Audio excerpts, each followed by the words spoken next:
You still got time to fit us in your hectic schedule with your new film show, Clean Film, and your tour of the country and the world, and your book and all that. What with going to Glasgow and everything. And the landscape gardening business and the car boot sales that you do. I want to learn to rollerblade. Oh, do you? Yeah. It looks a bit dodgy on the old ankles, that, to me. I mean, call me an old stick in the mud, but I never liked three-wheel cars, you know, so I mean, like, a roller skate should have a wheel on each corner in my book. But apparently Jeremy Irons, when he was on set of Die Hard 3, and I mention this only because I'm going to see Die Hard 3 on Friday, and I'm just really excited, he said that between shots on Die Hard 3, you know, when they weren't doing anything, he learned to rollerblade, so I just thought the idea of Jeremy Irons rollerblading... He's not your natural kind of candidate for that, is Not he, really, no, but so that's my next big thing. Is it? Right, yes. okay. And also, because that enables us, that gives us a cue to be able to do I've said for ages we're going to do Roller Boogie on Cult Movie Corner, which is the Linda Blair on roller skates movie. You know, right. It's love on wheels. Did we ever do Rollerball? I can't remember. We probably did we? We did Rollerball. We've never done Roller Boogie. We could actually do Rollerball and Roller Boogie together. Right. You know, a roller skating. And Die Hard 3. Yes, and Die Hard 3. And you can come in on your, you know, what they call rollerblades. Rollerblades. Right, and I look forward to the shin splints that you'll be wearing too. So you're bound to go over. Spondent. English deep wake.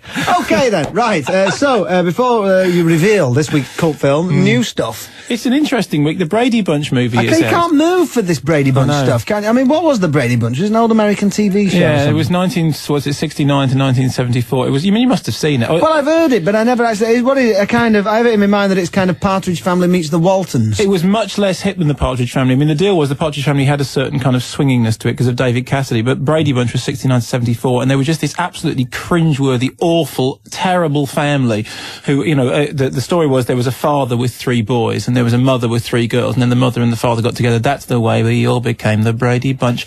And then they kind of had adventures together, and they always ended up with, I mean, it was always exactly the same plot. The plot was always that the middle child, who on the girl's side would wonder why nobody fancied her, and then she was told that the family loved her even though she was in goofy glasses. And then the main older son wanted to go off and form a rock band, and then he wouldn't do any good, but then the father would say that... God, it sounds dreadful. But the film is really great, because the story of the film is that the 70s family is living in the 90s, and everything is like going on in the 90s, you know, it's all squalid and violent and drug-addled and prissy, and in the middle of it all, the Brady Bunch are still living this completely 70s existence, and it is actually very funny and very satirical and very nasty, and I hated the TV series. So that's that rarest of thing, an American sense of irony. I don't buy this at all. Everyone says the Americans don't have a sense of irony. What do you mean, you know, Spinal Tap? It's like, you know, it's an American movie. That's 2, right? Okay. Out of, you know, a lifetime's culture. What about the whole of Woody Allen's back repertoire? You know, it's something entirely built on irony. You know, you look in the dictionary under ironic, there's a picture of Woody Allen and they're still from Spinal Tap. This is, yeah, but it's just like in everyday life in America, irony is sadly lacking, I think.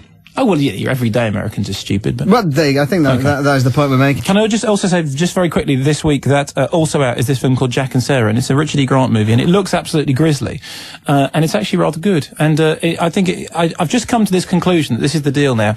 Richard E. Grant just doesn't make bad films. It does. I mean, Hudson Hawk. I was thinking about this. Why do I like Hudson Hawk? It's because it's got Richard E. Grant in it. You know, I don't think there is such thing as a bad Richard E. Grant movie, with the exception of How to Get Ahead in Advertising. I mean, that's the one where he suddenly becomes a one-parent family, isn't it? And he's got a baby in a jiffy bag. Yeah, that's the plot, yes. Yeah. He's got a baby in a jiffy bag, he's a one-parent family. Yeah, but it's rather sweet and it's rather charming. There are very few people could have pulled it off, but Richard E. Grant did. There's also one other thing which is worth checking out, is there's a kind of dark film noir thing called Killer, which was released in America as Bulletproof Heart, and the story is Anthony LaPaglia is this killer, and he's got to kill a woman who actually wants to die, and it's very strange and very weird, and you'd have to seek it out, but it's actually a really interesting little movie. Okay, we'll reveal what's this week's cult film after I add another tune, and then we'll also be having live music from Betty Savate.